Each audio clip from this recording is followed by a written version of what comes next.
Olá, ouvintes! Eu sou Camila Souza e mais uma vez estou conduzindo o podcast da Rede Punk Bahia, juntamente com meu colega Davidson Oliveira. E desejamos que sejam muito bem-vindos a este novo episódio. Fala, Davidson!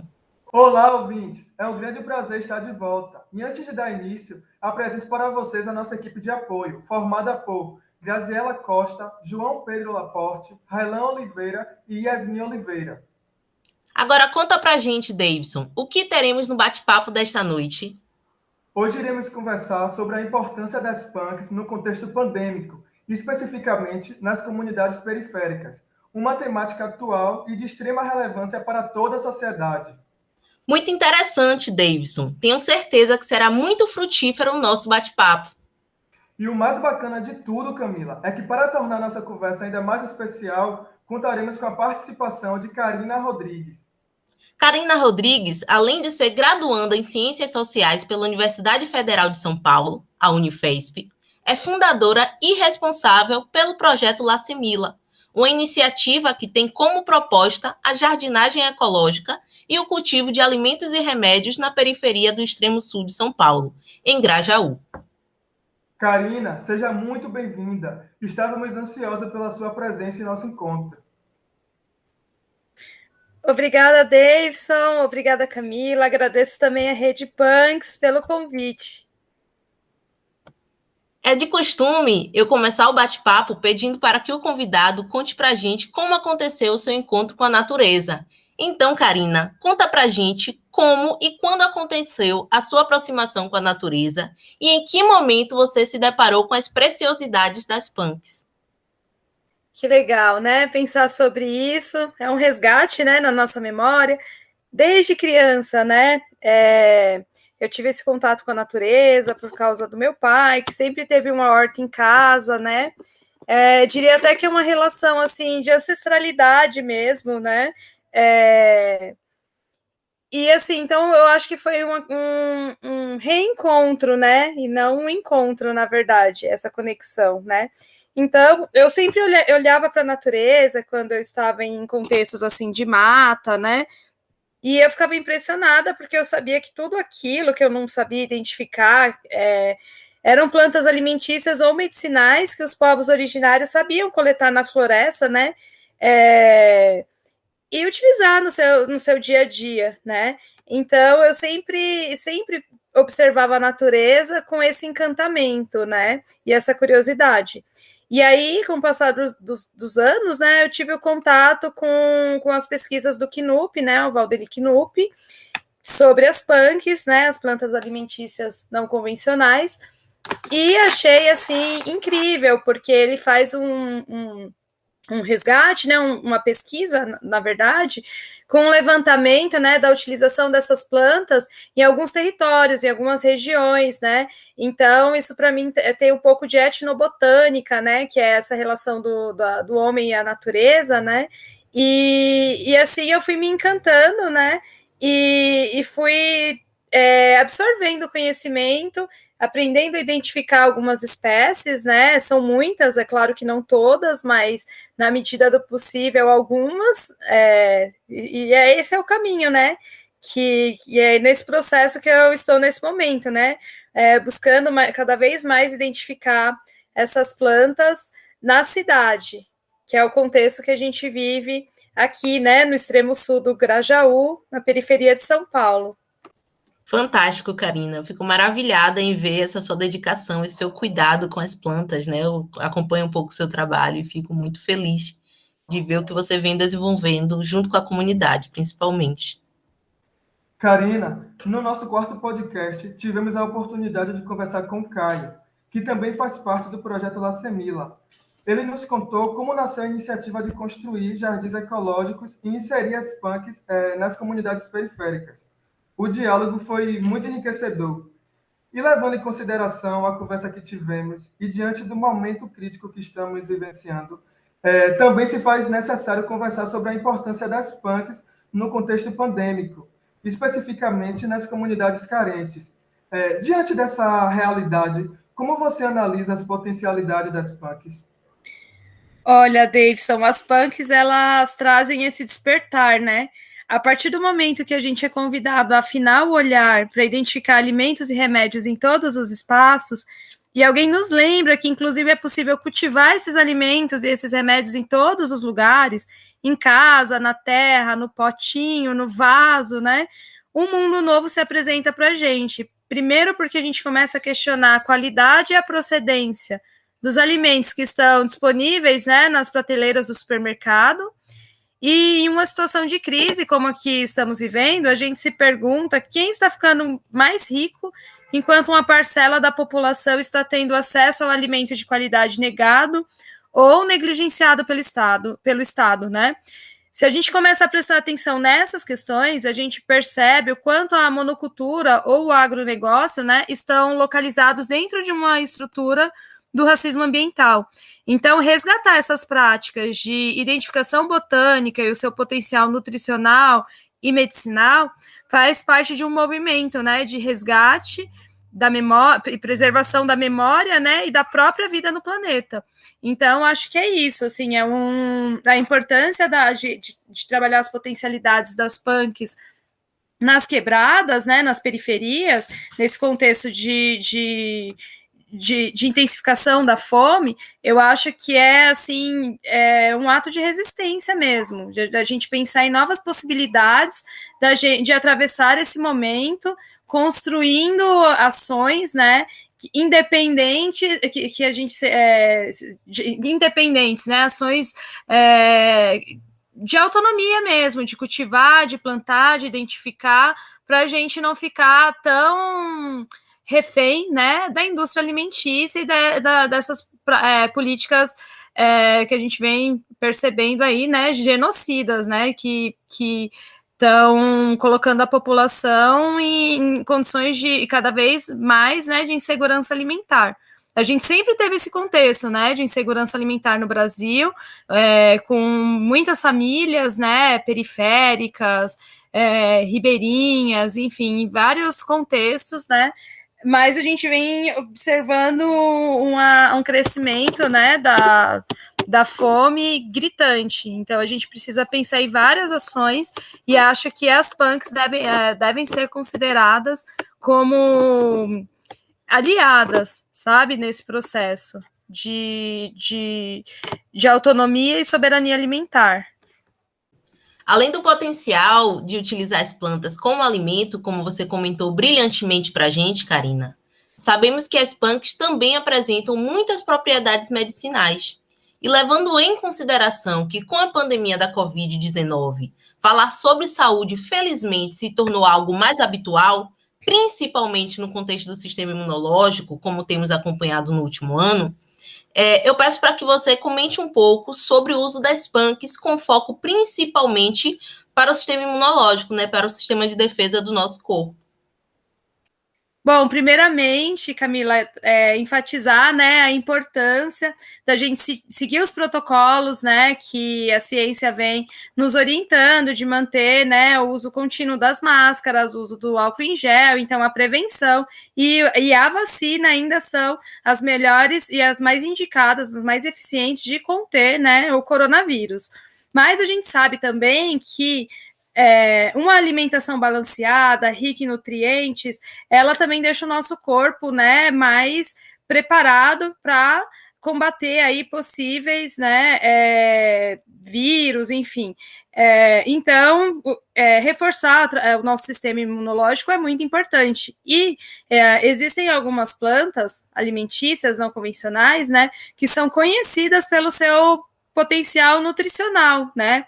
Como o caruru, por exemplo, que é uma planta silvestre, comestível, né, de grande valor nutricional, que é conhecido como bredo, né, é uma planta comum, inclusive na Bahia, ela é usada em diversas receitas, e aqui em São Paulo, por exemplo, ela é uma planta não convencional, as pessoas desprezam ela, né, porque não sabem identificar, então ela é muito comum encontrar ela nas ruas, nas calçadas, né, nos quintais, e são poucas as pessoas que reconhecem, e ela equivale ao espinafre, né, a gente tem ela aqui no nosso quintal, que é um laboratório sintrópico, né, o nosso jardim aqui, um quintal numa região periférica, que a gente vem trazendo vários experimentos, né, cultivando várias plantas alimentícias, fazendo canteiros agroflorestais, ou seja, o cultivo, o consórcio, né, de várias plantas,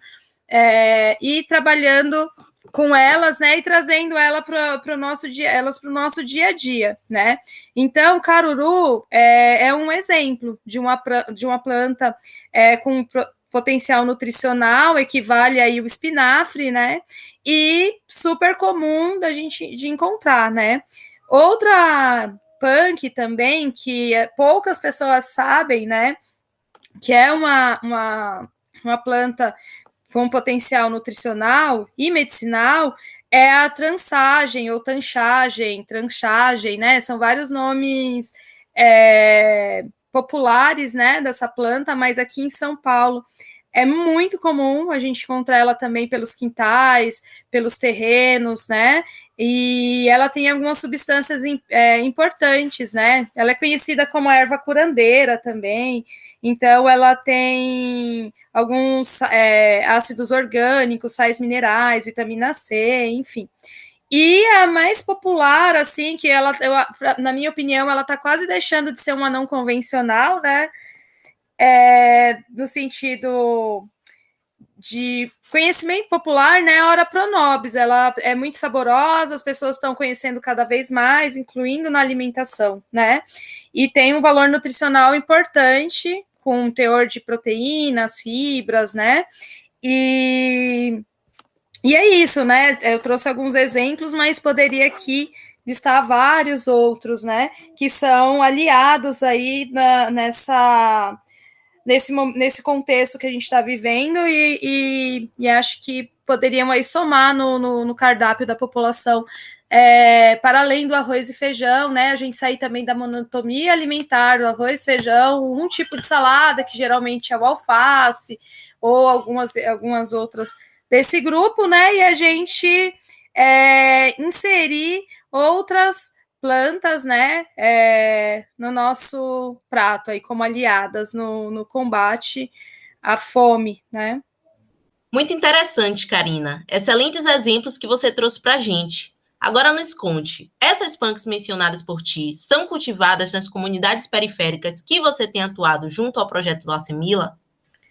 Que legal, Camila, essa pergunta. Olha, nós temos encontrado, né, como eu falei aqui na outra resposta, né, a gente tem encontrado muito a Ora Pronobis sendo cultivada nos quintais, né, tanto na feira que a gente trabalha, as pessoas identificam, falam, eu tenho, né, eu conheço, eu tenho usado, então tem sido muito difundida, né, a Ora Pronobis, do latim orai por nós, né, a peresca aquilata, né, a Ora Pronobis, e ela é conhecida como bife de pobre, né, porque por causa do teor de proteínas que ela tem, né, então muitas pessoas têm cultivado a Ora Pronobis, a gente tem encontrado também as taiobas, porque algumas pessoas, né, na quebrada, trabalharam em restaurantes, trabalharam em casas de pessoas bacanas, né, e que vem utilizado as punks de uma forma, assim, gourmet, gastronômica, né, então essas pessoas que vêm transitando nesses outros espaços, elas vêm identificando, né, tem uma outra plantinha, a trapoeraba, que teve uma pessoa que contou pra gente, olha, minha patroa usava, e ela reconheceu, falou, eu tive que aprender a cozinhar essa planta, né, e que poucas pessoas sabem que é uma punk, né, mas no geral, o que a gente tem percebido no cultivo, né, doméstico, eu diria que em primeiro lugar a Ora Pronobis está sendo cada vez mais utilizada, né, pelas pessoas, as taiobas, né? As taiobas, as pessoas têm medo por conta da identificação, né?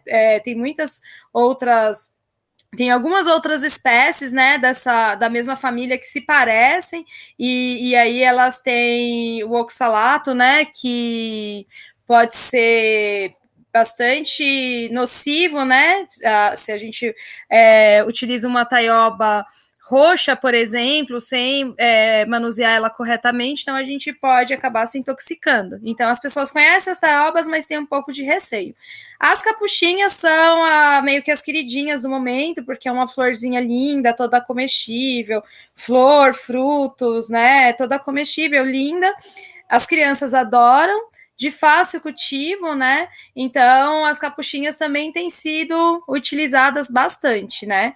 Agora, a tanchagem, o caruru, como a gente mencionou, a gente encontra ela nos terrenos, nas casas, nos quintais das pessoas, mas que nascem de forma espontânea, né? E não que vem sendo cultivada. A gente costuma orientar e trazer essa novidade para as pessoas, dizer, olha, essa planta é comestível, ela pode ser usada de tal forma, né? Em tal região as pessoas consomem assim, então isso desperta, né, uma curiosidade, e a gente vem incentivando, né, o cultivo de outras punks, né, como a bertalha, por exemplo, né, o peixinho de horta, que é o queridinho dos veganos, né, que é o lambari, né, de horta também, que é aquela empanadinha e frita, né, que o pessoal prepara ela assim, empanada e frita, né, e são super fáceis de cultivar, né. Então, acho que é isso. Teriam outros exemplos também que a gente costuma indicar, né?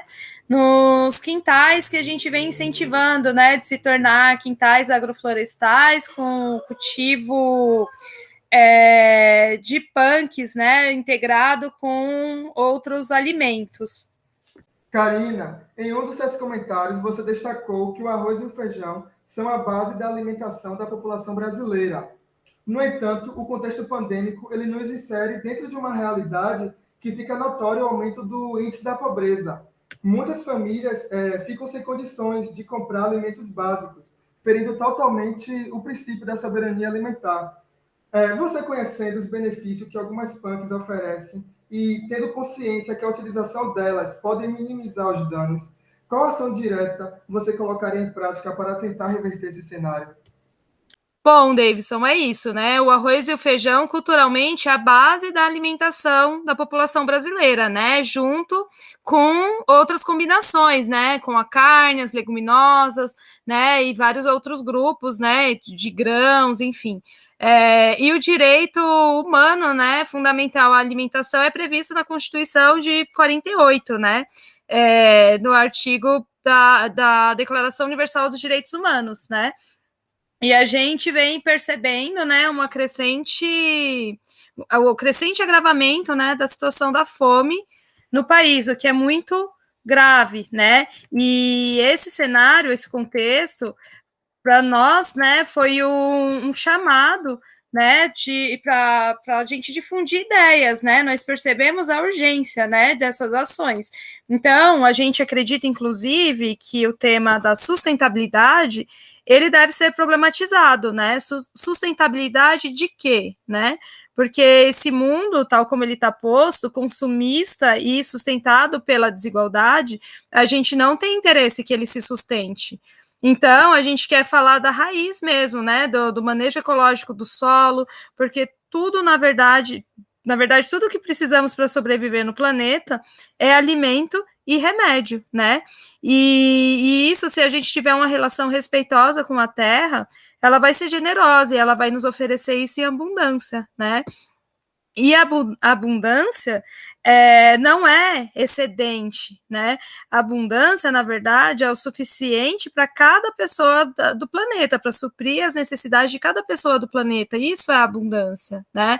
A abundância não é algumas pessoas ter muita quantidade, enquanto outras pessoas estão em situação de insegurança alimentar, né? Isso não é abundância, isso é desigualdade, né? Então, as punks, para a gente, elas representam essa resistência, né? A gente trazer as punks nesse contexto, lembrando lá do começo que a gente falou de convidar as pessoas para afinar o olhar, né? E despertar essas questões, né? Sobre a produção do alimento. Que alimento é esse que está na prateleira, né? Do mercado? tão caro e ultraprocessado? Será que isso é alimento de fato, né? E por que os alimentos in natura estão cada vez mais contaminados? O que está chegando na minha mesa, na mesa da minha família? Então, essas questões é um caminhar, né? Uma pergunta vai levando a outra, né?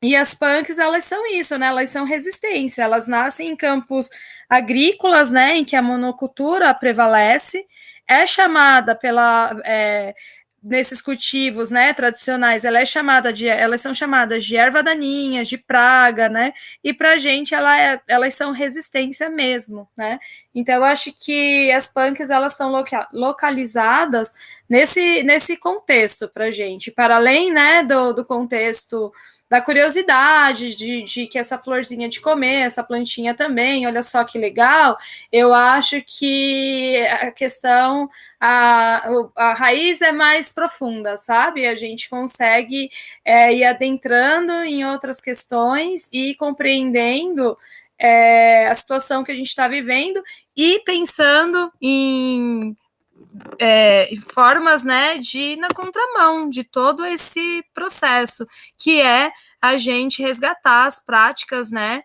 que estavam na oralidade, né, aquele conhecimento de para que serve essa planta, olha, isso aqui é um alimento, isso aqui é um remédio, né, essa sabedoria que estava, sobretudo, na oralidade e que vem se perdendo, né, com o tempo, nesse contexto, né, de civilização que nós estamos, né, de fast food, de alimentos ultraprocessados, então é preciso a gente lembrar ainda o que é alimento, né, e que é possível a gente plantar em todos os lugares. Então, eu acredito que esse é um caminho possível para a gente pensar no enfrentamento à fome com a independência da indústria alimentícia.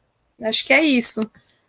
Karina, acompanhando a movimentação do seu projeto pelas redes sociais, fica perceptível o seu amor pela natureza, a sensibilidade com as práticas agroecológicas, a promoção e acesso à alimentação saudável e, principalmente, seu cuidado com os moradores das comunidades. É algo muito admirável e aplaudível. Então, eu deixo aqui os meus parabéns por tudo isso que você vem desenvolvendo. E tendo em vista a nossa admiração pelo projeto que você desenvolve, reservamos este momento do podcast para você compartilhar sua vivência. Como é a sensação de levar conhecimento para as comunidades e fazer a diferença na vida de muitas pessoas? Davidson, na verdade, a gente se sente assim como esponjinhas, né? Eu acho que a gente mais aprende do que a gente ensina, né?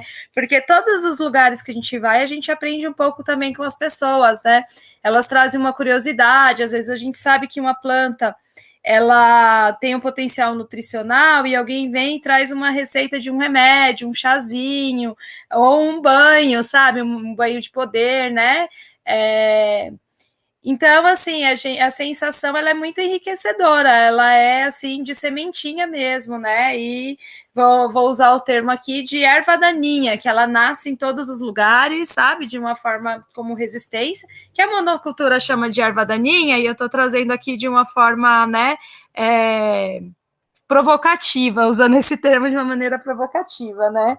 Então, eu acho que é isso, eu me sinto muito contemplada de ter a oportunidade de trabalhar com o que eu gosto e também desenvolver ações com o que eu gosto, né, com meu companheiro também. Então, ao mesmo tempo que é uma sensação de impotência, né, porque as nossas ações são importantes, mas a gente se sente muito pequenininho diante de uma estrutura muito maior e muito devastadora, né, de incêndios nas florestas, de aumento aumento do preço dos alimentos, monopólio na produção, uso de cada vez mais a intensificação, né, de uso de incentivos químicos, aprovação de agrotóxicos, os orgânicos inacessíveis, né? Apesar da gente ter tanto produtor familiar nas regiões periféricas, né? Mas a gente ainda tem essa questão do escoamento desses produtos, né? São dessas produções, então São várias questões e a gente está aqui fazendo um trabalho de formiguinha, existem outras pessoas fazendo outros trabalhos e acho que tudo isso, de alguma forma, se conecta, né? E é uma coisa só, né? Então, a gente está aqui dentro do possível, num contexto pandêmico também, com uma criança pequena. A gente gostaria de poder fazer mais, de estar mais no front, de estar mais na rua, de estar mais com as comunidades, em mutirão, né? Mas, ainda assim, a gente tem bastante cautela e a gente faz o que está ao nosso alcance, né? Muito bom comentário, Karina. Pessoal, infelizmente, nosso podcast está chegando ao final. Quero agradecer imensamente a sua participação, Karina. Foi um prazer imensurável ter você conosco neste episódio. Obrigada, Camila. Obrigada, Davidson, Rede Punks. Muito obrigada pela oportunidade da gente poder falar um pouquinho, né, sobre as nossas experiências.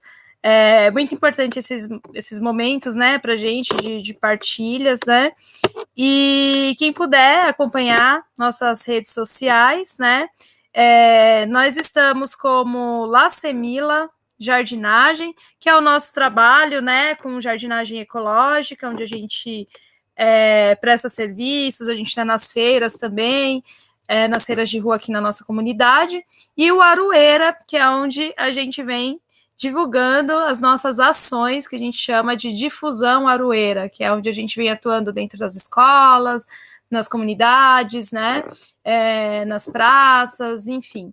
Então é isso, a gente tem esses dois Instagrams, né? Então quem puder seguir vai estar fortalecendo também o nosso trabalho. Muito obrigada. Então é isso, pessoal. Se vocês gostaram do nosso podcast e quer apoiar o trabalho de Karina, segue lá o Projeto Lacemila no Instagram, vai ser de grande importância. E eu quero aproveitar também para agradecer aos professores José Geraldo de Aquino Assis e Débora Altero, da CCS Plantas Alimentícias Não Convencionais, e a monitora desta CCS, Helena Benedito. Quero aproveitar também para agradecer à professora Maria Aparecida José de Oliveira, da CCS Matas Urbanas, Agroecologia, Educação Popular e Movimentos Sociais. Este podcast foi desenvolvido para o componente curricular ACCS Plantas Alimentícias Não Convencionais, ministrado pelos professores José Geraldo de Aquino Assis e Débora Otero, vinculado à Rede Punk Bahia. E é isso, pessoal. Espero que tenham gostado deste episódio. E não esqueçam de continuar nos acompanhando em nossas redes sociais. Até a próxima!